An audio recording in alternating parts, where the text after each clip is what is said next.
Assalamualaikum warahmatullahi wabarakatuh. Sebelumnya, perkenalkan nama saya Diparika Pangesti, NPM 20430096 dari kelas C, Prodi S1 Ilmu Komputer Universitas Muhammadiyah Metro.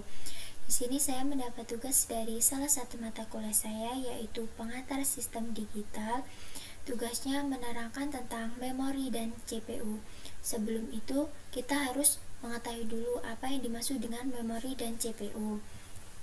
Memori merupakan bagian dari komputer yang berfungsi sebagai tempat penyimpanan informasi yang harus diatur dan dijaga sebaik-baiknya. Memori merupakan bagian yang penting dalam komputer modern dan letaknya di dalam CPU.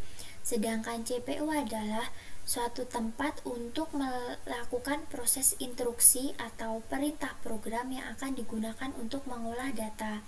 CPU atau Central Processing Unit merupakan komponen terpenting dari sistem komputer. Memori merupakan bagian dari komputer yang berfungsi sebagai tempat penyimpanan informasi yang harus diatur dan dijaga sebaik-baiknya.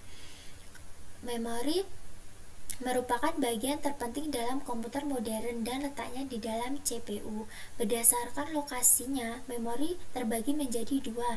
Yang pertama yaitu memori internal dan yang kedua yaitu memori eksternal. Selain itu juga, memori juga memiliki beberapa jenis. Yang pertama yaitu memori utama atau main memory.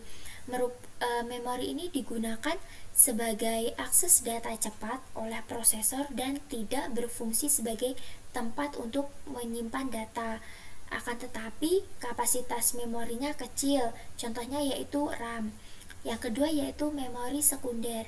Memori ini merupakan perangkat fisik untuk penyimpanan program dan data yang kecepatan aksesnya lambat namun memiliki kapasitas memori yang besar.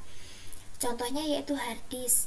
Dan yang ketiga yaitu ada virtual memory, merupakan memori primer yang tersimpan di dalam memori sekunder. Dan yang terakhir ada external memory. External memory digunakan sebagai storage pada komputer dan terpisah dari memori sekunder. Contohnya ada DVD, DVD-ROM, magnetic tape.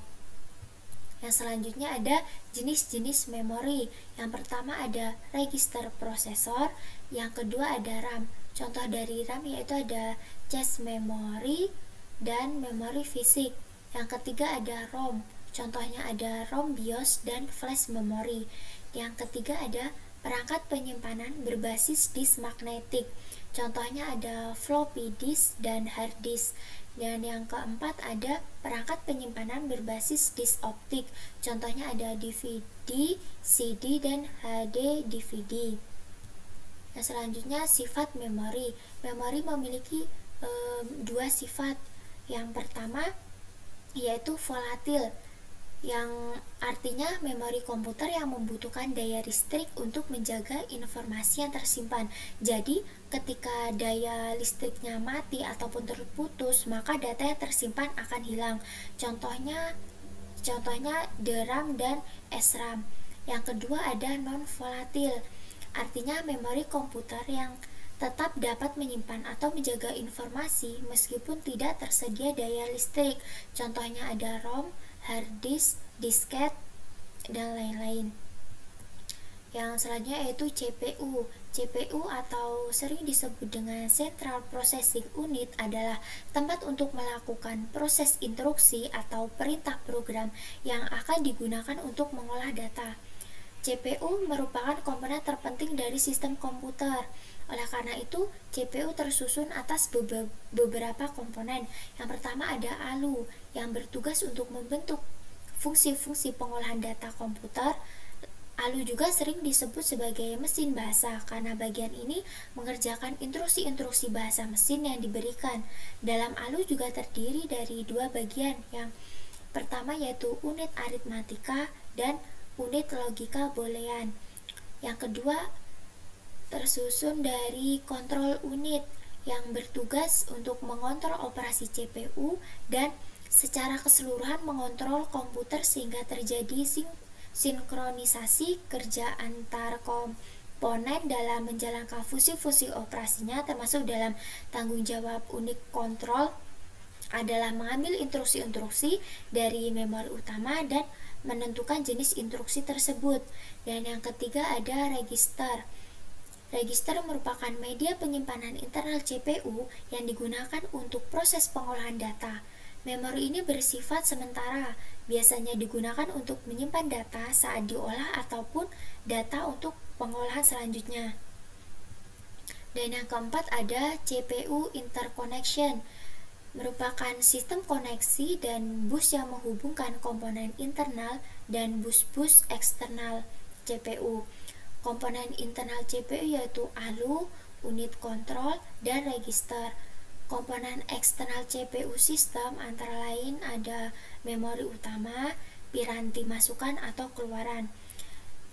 Selain itu, CPU memiliki fungsi yang pertama yaitu menjalankan program-program yang disimpan dalam memori utama dengan cara mengambil instruksi-instruksi, menguji instruksi tersebut, dan mengeksekusinya satu persatu sesuai alur perintah.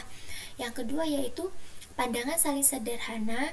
Proses eksekusi program adalah dengan mengambil pengolahan instruksi dari dua langkah, yaitu yang pertama operasi pembacaan instruksi dan operasi pelaksanaannya.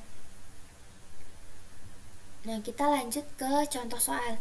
Tadi kan sudah dijelasin apa itu memori, apa itu CPU ya. Sekarang ke contoh soalnya. Yang pertama, ketika ditanya jelaskan apa yang dimaksud dengan volatil.